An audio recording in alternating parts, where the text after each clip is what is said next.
por que cargas d'água os nossos irmãos do passado, ao montarem a Bíblia, né, colocaram Filemão. Pô, Filemão é digamos assim, é uma conversa de WhatsApp entre Paulo e Filemão, né?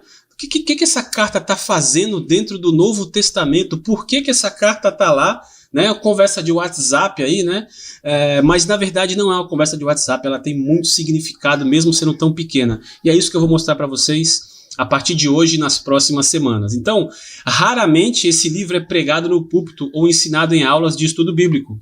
E não contém questões doutrinárias importantes, como alguns dizem, né? Na verdade, ela tem muitas questões doutrinárias importantes. Mas muitos dizem que não tem muitas questões doutrinárias importantes. Então ela se concentra, em vez disso, em uma questão ética, relativa ao desejo de Paulo de que Filemão perdoasse seu escravo Onésimo e o acolhesse de volta. Então essa carta fala sobre restauração de relacionamento também. Eu sei que alguns professores e teólogos podem discordar dessa minha proposta, mas eu vejo Filemão como a carta do perdão. E perdão é um tema muito recorrente nas relações humanas, desde pai e filho, marido e esposa, patrão e empregado, colegas de trabalho, irmãos na igreja de diversas situações. O perdão é um tema muito recorrente e eu acho que é por causa disso que Filemão é importante. A carta de Paulo a Filemão é importante para nós. Então, siga comigo aqui nesse raciocínio que você vai ver como faz sentido nós darmos esse pano de fundo primeiro para depois nos aprofundarmos no texto bíblico em si. Com esta série de lives aqui eu desejo explorar com vocês e ajudá-los a compreender a contribuição que essa pequenina carta tem para as nossas vidas hoje, principalmente para a igreja cristã. Não serve apenas para a igreja, tá? Isso aqui fala de relacionamentos, ok? Mas ela serve principalmente para o público cristão porque está num livro que é o livro cristão, o livro guia, base de toda a nossa fé e prática, né? Então, é por isso que eu vou passar com vocês aqui em alguns tópicos, tá bom? Vou falar agora com vocês sobre autoria e data, e depois eu vou ler os comentários aqui no Instagram, que a galera já está colocando alguns comentários aqui, tá bom? Vamos falar sobre autoria e data. Marcelo, pelo amor de Deus, por que você tem que falar de autoria da carta? Quando essa carta foi escrita? Por que foi escrita? Isso não me interessa. Isso faz muito significado, faz muita diferença para a interpretação que você faz da Bíblia. Muitos colegas meus, irmãos, pastores e professores, pecam porque não gastam tempo trazendo esse pano de fundo, que é como se fosse a base que sustenta o texto bíblico. Sem entender a situação histórica e situacional, né? Os próprios acontecimentos daquela situação. Se você não tiver a compreensão desses acontecimentos, o texto bíblico ele perde a relevância. Não que ele vai ficar fraco, não que ele vai perder o seu sentido principal, mas o princípio bíblico divino embutido no texto, que é esse que perpassa as gerações, de séculos a séculos, de milênios a milênios, esse significado ele vai ficando obscuro. Ele vai ficando meio que escuro e meio que leve, sabe? Como se fosse uma voz quase que inaudível que você tem que encostar ali para ouvir.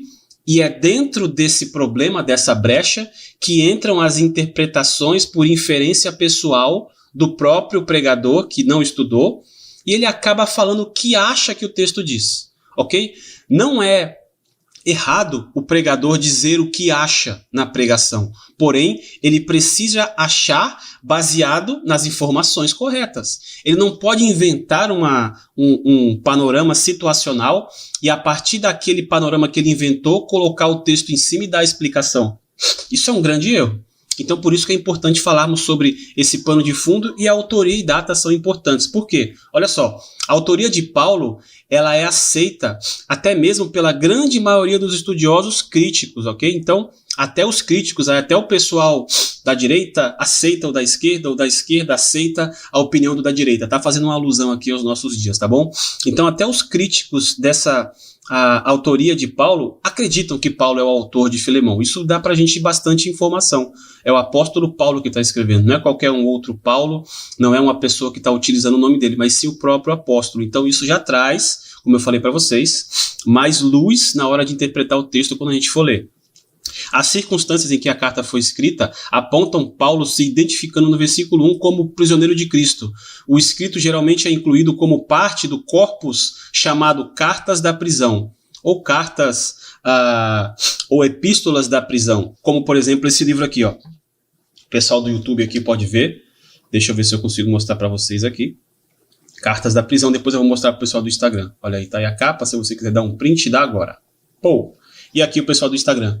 Cartas da Prisão é um livro escrito um comentário, né, introdutório, escrito pelo Dr. Russell Shedd e o Dewey Moreland. Eu não sei se o nome dele está certo, provavelmente está errado aqui, eu não sei pronunciar, mas esses dois irmãos aqui escreveram esse livro, esse comentário com esse nome. Então faz parte desse corpus, né, desse conjunto de cartas de Paulo chamado Cartas da Prisão, que se juntam a outras 3 cartas, que é Colossenses, Efésios e Filipenses. Então, Colossenses, Efésios, Filipenses e Filemão formam essas 4, o corpus chamado Cartas da Prisão. Por que Cartas da Prisão?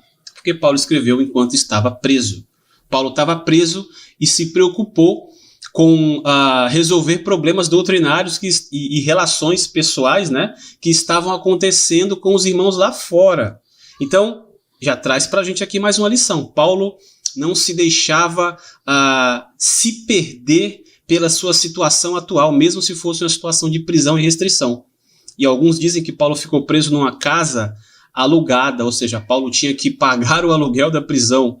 Então, como é que ele ia se preocupar? Em estar preso, de conseguir alguma maneira de levantar sustento para pagar a sua prisão e ainda se preocupar com problemas doutrinais e pessoais das igrejas que estavam lá, né, acontecendo lá fora.